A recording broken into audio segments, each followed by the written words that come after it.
come out to protest for and against Senator Orji Kalu for the statement and for his stance in the whole electronic transmission of results. We'll have a look at that video and then we'll come back to the studio. Let's have a look.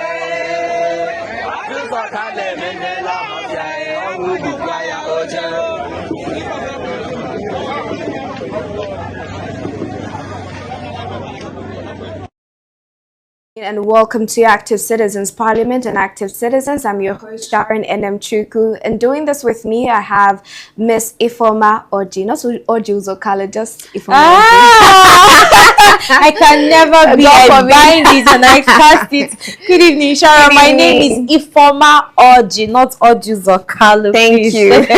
Welcome to the conversation. But we just saw that video, the Ohafia women protesting, not just the elderly. Right, we're seeing elderly women protesting against Orji Uzor Kalu ever since he said no to electronic transmission of results, because like he said that there is no network in his village. But we're wondering, which network did these elderly people that stay in the rural areas get access to, that they could access social media to find out what happened during the plenary that led to the cancellation of the e-transmission of results, and how they've been able to keep tabs. But let me get your take first, Ifeoma.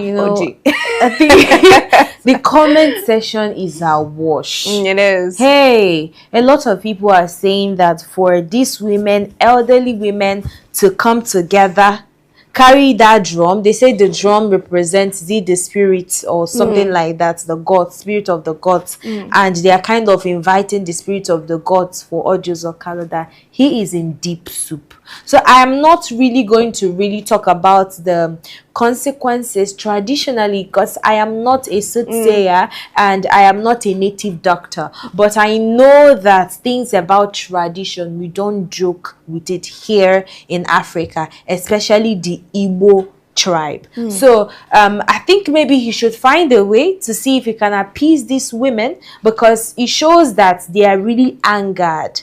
Now, the time that he ruled as the governor of Abia state, a lot of people said that he was the most terrible and the what should I call it, the worst governor of the state, that particular state. And for the women there to unite and come out, how did they, just like what you said, how did they hear about what he said, that there is no network in the village? The women now are now standing as a proof that there is network in the village. Exactly. So they heard it and they took to the streets to tell you that, oh, we know exactly what is going on. Yeah. And while we were having conversation in the afternoon, one of our colleagues here in the office said that these old women in the village, they know what is going on politically, that they are aware, they are abreast with the information. So how did he get to them? That's the question. If it's not through all of that. Internet, some of them that don't even have access to the internet, they have people that tell them this is what is going on. They don't understand how powerful communication has gotten. By it's not even social media. If by having just WhatsApp, or you have someone's number that is abreast with what is going on, a simple phone call can just bridge that gap of communication or ignorance and just tell you what exactly is ongoing. So it's not just about even having access to social media or newspaper, whatever. As long as you can make calls, just even a simple phone call. There are people that used to listen to the radio in the those days where radio, they still listen, but some people are not able to afford it. So what they do is they call people, oh, I know me, what is going on, what is happening, and they get their information. We take a look still on the electronic transmission that has been the talk of the town recently. We're going to take a look at another video. This is an interview on Arise News on the same matter, and then we'll return to the studio. you so very much, Bati. Let me start by saying that the 10th Senate of the Federal Republic of Nigeria, under the leadership of His Excellency Senator Godswill Akpabio, yesterday made history in the political and the electoral processes and developments of our country, Nigeria. You agree with me that the Electoral Act 2022, as it is today, pending the amendment, never made mandatory electronic transmission of results from polling unit to IRF. It is the 10th Senate, in line with demands from all Nigerians, that we should make our electoral processes more transparent and fair. And that is why we took that bold step yesterday to expressly insert electronic transmission of results from polling unit to IRF. After signing the same result and copies given to polling unit agents and, of course, security agencies at the polling unit. I believe that with what we've done, that all Nigerians should be applauding the 10th Senate, because this is the first time we are taking that bold step. And let me clear the coast more. By making it mandatory, pursuant to Section 60 sub 3, as amended, making it mandatory that all results from the polling units must be transmitted to IRF. Now, the provision that the opposition is complaining about only said, whereby there is no network or whereby there are electronic hitches in transmission, just like we witness in our banks. At times I can transfer money to you, you may not get credit within record time. But that does not mean that that money I transferred, I've not gone to your bank, to your account.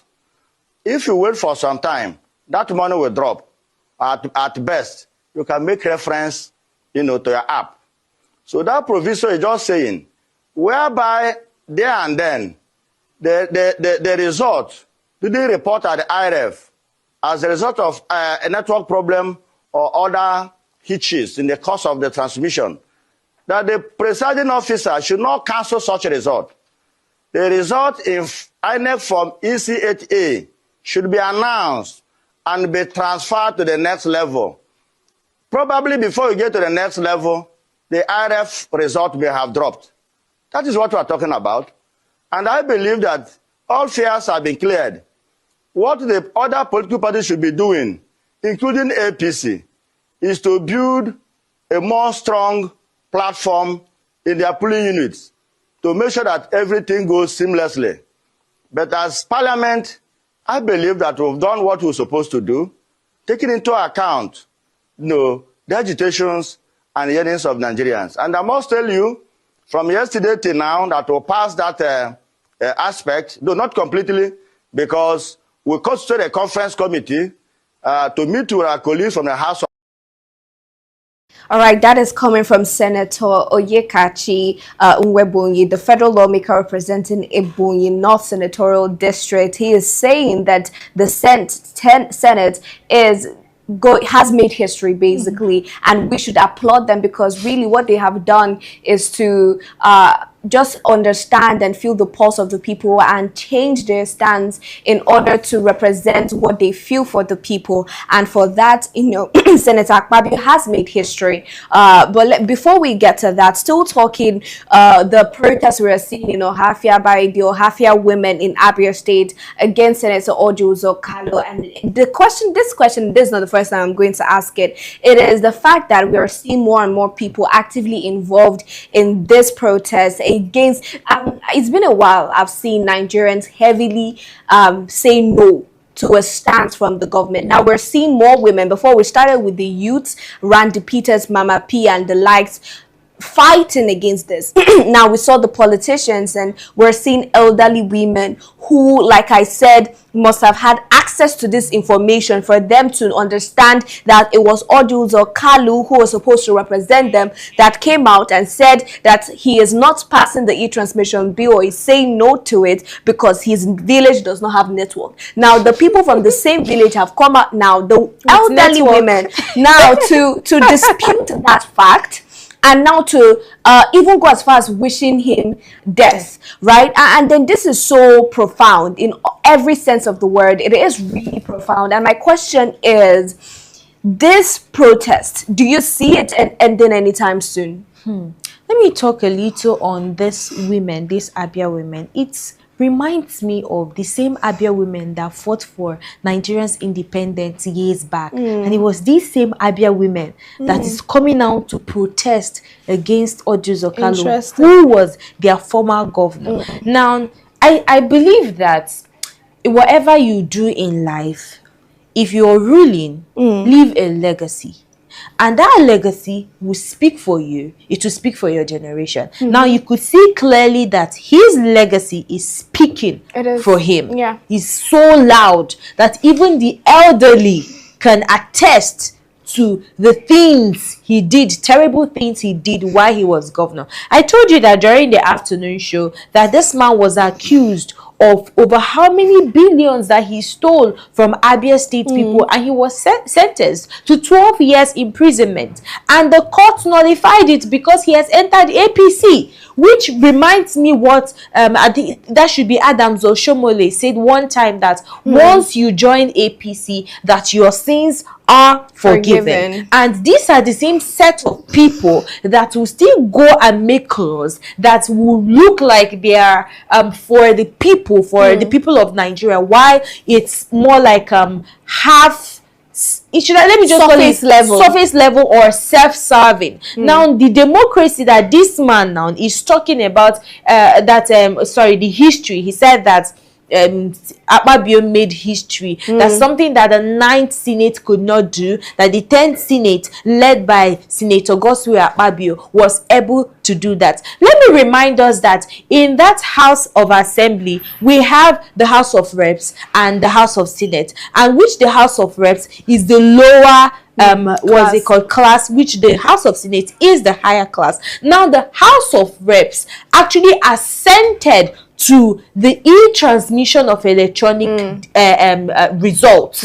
Now it was when it got to the higher class that they now have to put a comma to it. Now the House of Reps has over 306 members there. The House of Senate has only 109 people. How is it that the numbers and everybody that was there was able to say, okay, we are welcoming technology, we are welcoming digitalization in this era, and the House of Senate is putting comma? It means that the people in the House of Reps are more intellectual than the people in the House of Senate. Judge me or prove me wrong if maybe I'm saying the wrong thing. It clearly states that. Now, and I said when we were having conversation in the afternoon that the same Electoral Act, Section 47, from subsection 1 to 3, that it says that if there is any glitches whatsoever during the election, the accreditation process,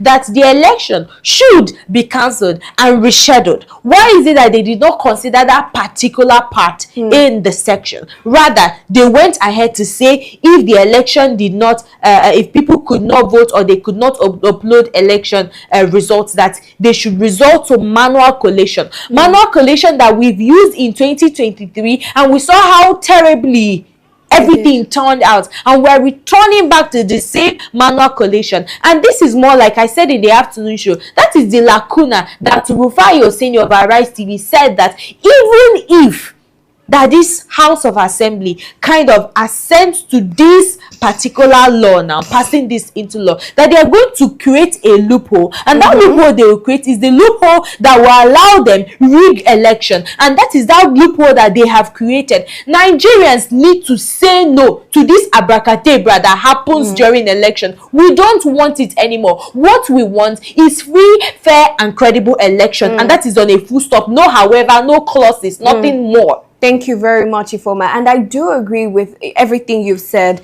The fact that Nigerians have come out to just simply ask for one thing, free, fair election. And what baffles me is the fact that the ruling party, they have over 30 governors who have defected to the PDP. And it seems as though you're not yet contented with that number. And I will keep saying this. Having governors does not guarantee you have the heart of the people. Exactly. And having Nigeria look good on paper does not mean Nigerians agree with what is on paper. We saw the other day the President Bola Ahmed Tinubu coming out to say that inflation has gone down dramatically. He said that GDP has gone down. It has that we're doing well via GDP, and we're saying this to the World Bank. Even I saw a report from World Bank on how we're doing.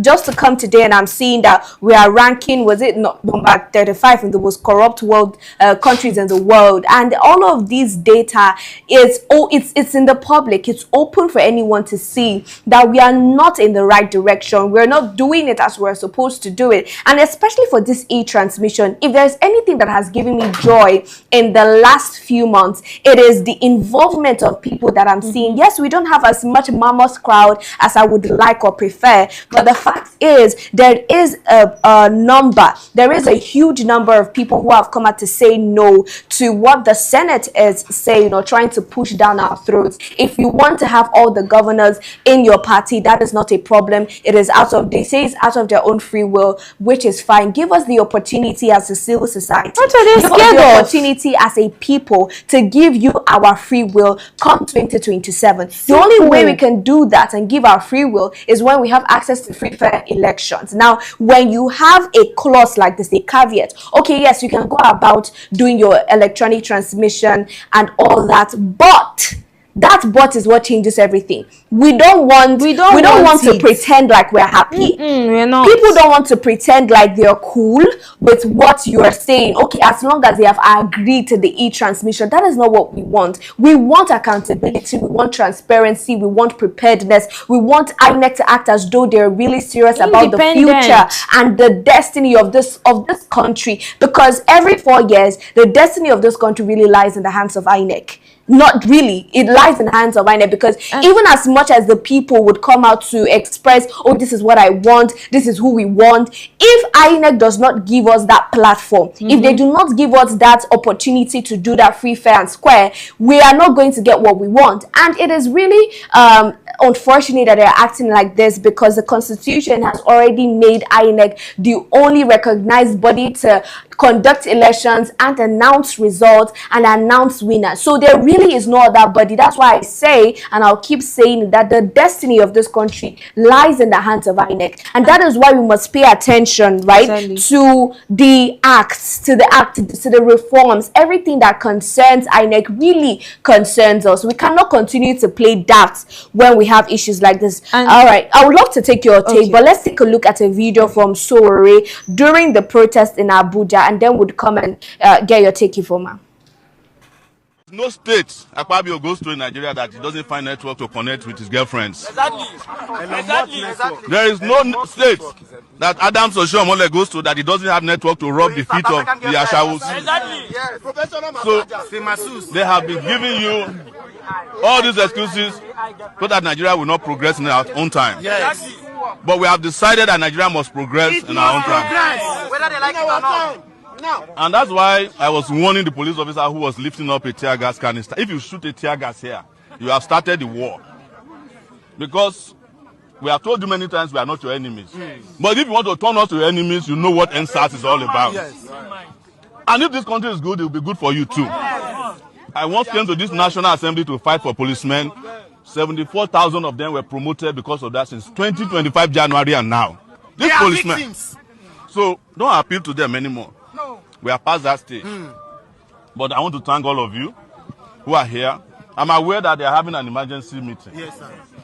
And I urge you to wait until, because if the emergency meeting doesn't resolve the emergency situation, there will be a state of emergency in this country. Yes. It's as simple as that. Yes.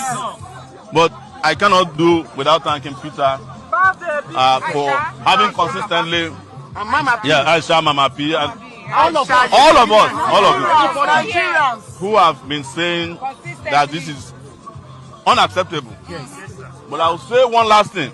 Beyond voting, you must defend your votes. Protect and defend it, yes, sir. Because we must stop voting for our enemies in this country. Yes.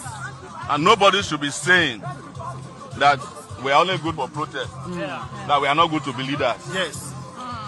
That's the reason I didn't want to come yesterday.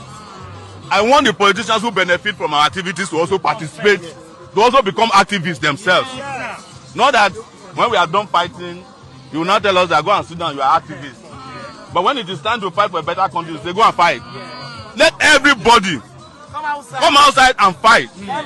Nobody is too old to fight, because they are never too young to fight. They are also never too old to share national cake. So they should not be too old to also march in support of progress, peace, and development. Oh wow, how did you know that? So, and that one was not AI. It was not. He said it was AI. So, imagine operating a spa 30,000 feet above sea level. Don't wait till 2027 if you ask me. It's too long, actually. Yes. Point blank. And another rumor we are hearing is that they even want to do election in November. Yes, that's true. Yes, that's the latest rumor we are hearing. Oh. So that before you can prepare, they have already. But let them even do the election today, they will lose. Okay. That's the truth. We know all their games, and like I keep telling all of you, prepare to see the end of this political class. Prepared, we are. Nobody can reform them.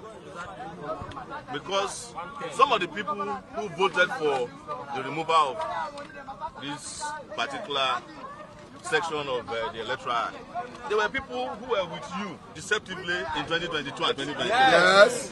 The moment they enter.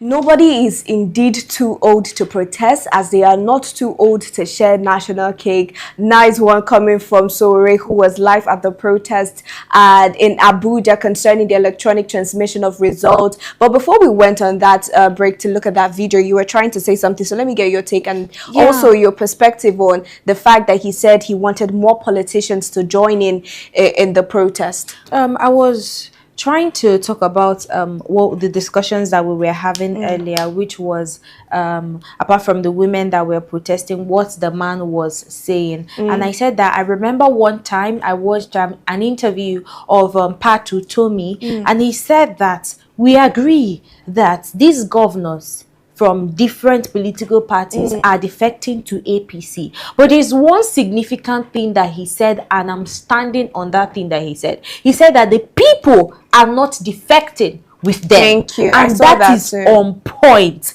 Because if people are defecting with them, we won't have answers. If people are defecting with them, we won't have the what's it called? That should be October 22nd or be 20th. The protest we had then, that should be last year. We wouldn't have that kind of protest. And if the people are defecting with them, we won't have the crowd now coming out of the House of Reps, coming out to say that they need e-transmission of result to be passed into law. There are 306 more than, while the House of Reps is 109. So you could see clearly that Nigerians are not in support of these governors that are defecting. And come 2027, it's really going to be a revolution, because Nigerians, like I said on one of our shows, are standing on business. We are saying no to election malpractice. We are saying no to rigging. We are saying no to tampering of results. We are saying no to every form of election irregularities. We want free and fair election. And then talking about what Sowore said in this video, he is quite apt, standing on the existing protocol. He's right on point. What we need is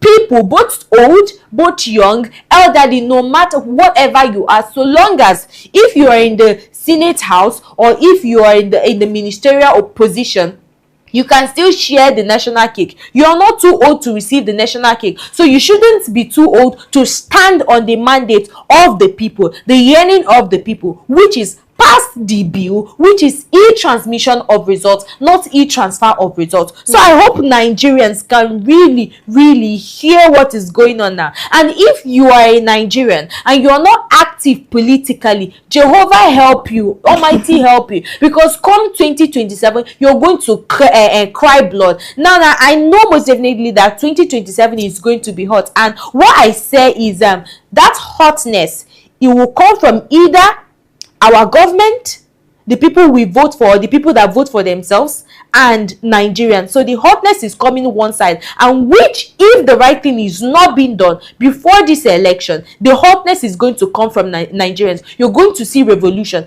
If this lacuna they've created, if this loophole they created, they don't amend this loophole. I am saying it and I'm saying it again. Nigerians should come out and refute this. Nigerians should come out and rebuke this. This cannot stand in a technological era. It cannot stand. Other countries are performing elections electronically, yet we are still going backwards to manual collation of results. It cannot happen in 2027. Come on, you're insulting Nigerians' intelligence, for crying out loud. You know, and also still on this matter, right, and the fact that we're seeing that there is a latest development even from the foreign shores. We're seeing that US has come out to call for sanction against the likes of Kwankwaso and other Fulani groups amid alleged religious freedom violations. And I'm just tying this with the fact that anytime Nigeria is protesting, and Nigerians to be specific are protesting against what the Nigeria government is doing that doesn't sit well with them,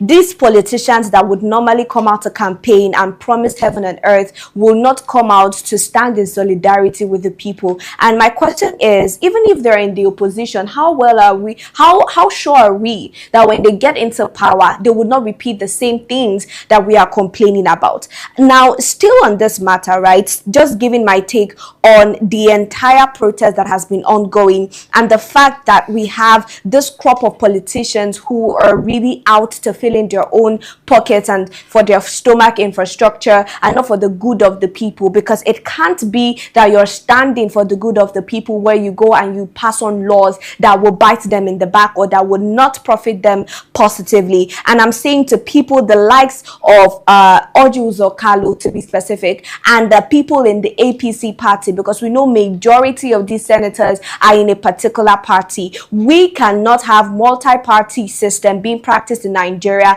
and everybody is answering oh yes to a particular executive or to the executive just because they are the incumbent, just because they are the ones in power and they are ruling. It is high time that the opposition, I even feel that this is the best time for the opposition to play their cards, because the people are not happy with the ruling party. You can't kick back and relax. I have still not heard anything from Atiku Abubakar. What is he saying about this? If you know what Atiku Abubakar has said, let us know in the comment section, because I know for maybe more than 6 years now he has been contesting back to back for presidency. Now this is the process that would bring you into power, and people are saying it's not free and fair. Shouldn't we all be concerned? Exactly. I give it to Mr. P2B, who came out the other day to show his solidarity and his allegiance with the people. We want democracy as it was defined, as it is originally supposed to be, for the people, of the people, and by the people. Now the people are saying no to the caveat of if there is no network that we cannot come out to, or the e-transmission would not work. Let there be provisions for these things. Let it be known, let it be felt that the people's voices count, that the people's voices matter. And when you continue doing things like this, it just shows that we're not practicing democracy. This same democracy that the First Lady during an interview with Fox Night was talking about, how she is being globally recognized, and the issue of democracy. She said it, that we're a democratic nation, right? That's what she said. And then the fact that we're also seeing the President Tinubu in Turkey still talking about democracy is as though whenever they are outside the shores of this country, it is something to brag about. It is something to be proud about, because most of the bilateral relationships we have are with countries that do practice democracy, and it is important that they align with countries countries who have the same values, who have the same principles. Now, you cannot claim to be asking for investors or trying to build global image under the name or with the front of democracy, but you're not really practicing what democracy is. And I'm also waiting to hear if the presidency is going to say anything concerning this matter, because even though you say, oh, this is not what the president is supposed to say, we've seen him intervene in the fight between Wiki and Fubara, and even most recently he has come out to intervene, calling a closed door meeting between Fubara and Wiki to find a level playing ground. Right now, we want the president to act in that power, in that same authority, and find a level playing ground between the people and the Senate and NAS, so that we know that the president is for us, not just for the rich, not just for the elites, not just for politicians. Now, one thing that I mentioned is the fact that the US has come out to call for sanctions against Kwankwaso, Fulani groups, and alleged religious freedom violations. There is an interview that I saw, and they alleged that it is not even Boko Haram or ISWAP that are doing majority of the killings. The majority of these killings are done by Fulani groups, Fulani herdsmen, and that is why now it seems the US is paying attention to what we call the Fulani group, and they have come out to call for sanction against Kwankwaso. Okay, let me talk on the things that you talked about, because you said the president has not come out to say anything about what is going on, the protests and the rest, and the insecurity. 2 days ago, I watched where he was being interrogated, or where he was given a pronouncement speech on insecurity in Nigeria, and he kept on promising. He promised again that he must defeat insecurity in Nigeria. Shawan, we have been hearing we will defeat zero tolerance to insecurity, but up till now we are still having consistent attacks. When is this freedom of insecurity going to come? Which date and which time is it going to come? We really need to hear it. And one of the prominent leaders say that if insecurity persists after 24 hours, then the government had to be asked questions. So we are asking the government, why are we still having attacks on communities in the entire Nigeria, in the north? We really need to know that. And then still talking on the question you asked about the interrogation, or the US saying that the Kwankwaso is more like one of the leaders of the terrorist attacks that we have been having. The thing there is that where do I even begin from?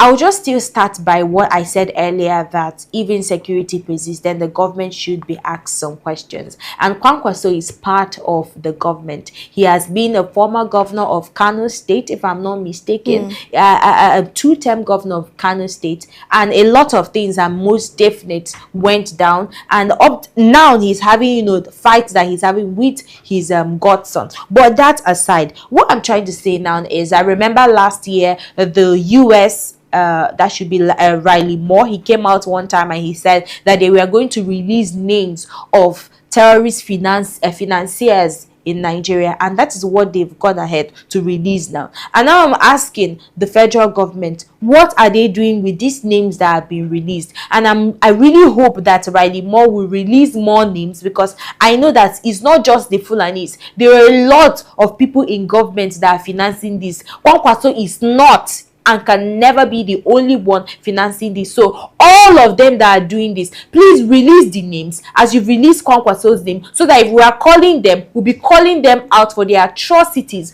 for the irregularities, for the death, because they need to take account of all the blood that have been shed on the soil of Nigeria. They need to take account of it, and they need to be convicted, and they need to be brought to book. They should face what people have been facing, the pains that people have been going through. I've seen videos of mass burials. I've seen video where Reverend Dachomo came out to cry, a man weeping in front of camera because of the attacks that they've been having in the north, and the government is not doing anything. And we're hearing now that it's the government that is in charge of doing this thing, committing a lot of crimes. They need to be brought Informa, just because of time, right? I would like us to continue this conversation in the comment section.